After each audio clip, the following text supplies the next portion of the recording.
پاکستانیوں، چور کی داڑھی میں تنکا۔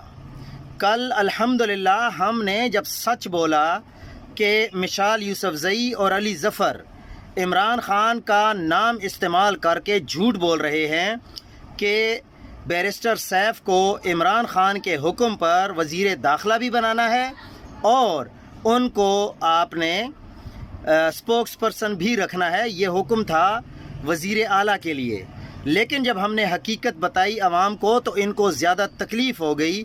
مشال یوسفزئی نے آج ہمیں جواب بھیجا ہے کہ آپ کی ڈوریاں جو چلاتا ہے پارٹی کور کمیٹی گروپ میں نے ان کو تسلی بخش جواب دے دیا ہے، جس کی چیخیں سوشل میڈیا پر آپ جیسے پیڈ لوگوں کے ذریعے سنائی دے رہی ہیں۔ آپ وہ ہیں جس نے پہلے میرے پیچھے گاڑی کی کمپین چلوائی، پھر میرے سٹاف اور ٹیم کے ہر بندے کو کانٹیکٹ کر کے مجھ سے معافی مانگی اور جھوٹی کمپین چلانے پر معذرت کے پیغامات بھجوائے۔ پھر آپ نے خیبر پختونخوا حکومت کے بارے میں کچھ معلومات حاصل کرنی چاہییں جو آپ کو نہیں ملی۔ پھر آپ نے شہباز گل صاحب کا نام استعمال کیا کہ میں نے ان کو یہ معلومات دینی ہیں۔ رہ گئی بات کابینہ کی تو اپنے مالکوں کو کہیے کہ سوشل میڈیا کمپین سے کچھ نہیں ہوتا، نہ ہی ایسے کوئی کابینہ میں شامل ہو سکتا ہے۔ پارٹی خان صاحب کی ہے، ووٹ بینک خان صاحب کا ہے، حکومت خان صاحب کی ہے اور کابینہ کی فائنل توثیق بھی خان صاحب کی ہی ہوگی۔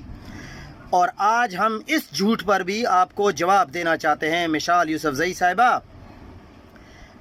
یوسفزئی صاحبہ کو جواب یہ ہے کہ میڈم آپ کو اوپن چیلنج ہے کہ میرا کوئی بھی ایک میسیج یا پیغام دکھا دیں جس میں نے معذرت کا کوئی پیغام بھیجا ہو۔ دوسرا، بشرا بی بی کا نام استعمال کر کے گاڑی آپ نے لی ہوئی تھی، اس میں کوئی جھوٹ نہیں ہے۔ اور تیسری بات یہ کہ ان کو ہی ہم کہنا چاہتے ہیں کہ عقل کے اندھوں اور نا سمجھ احمقوں، سوچنے کی بات ہے کہ جس شخص سے اختلاف ہو، جس کے خلاف مہم چلائی ہو، اس سے جا کر معافی مانگنا اور پھر اسی سے معلومات مانگنا، کیا کوئی سمجھدار انسان ایسا کر سکتا ہے؟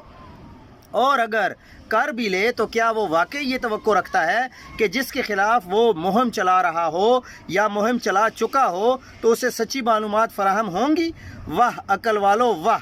مشی، تمہارے لیے مشورہ یہی ہے کہ محترمہ مریم نواز یا سٹار پلس والوں سے رابطہ کریں، شاید انہیں آپ کے ایسے سکرپٹ پسند آ جائیں، کیونکہ ایسے مناظر صرف ڈراموں اور فلموں میں اچھے لگتے ہیں، حقیقی زندگی میں نہیں۔ سمجھدار کبھی بھی اپنے مخالف کے دروازے پر جا کر معلومات نہیں مانگتا اور نہ ہی خود اپنی بے عزتی کرواتا ہے۔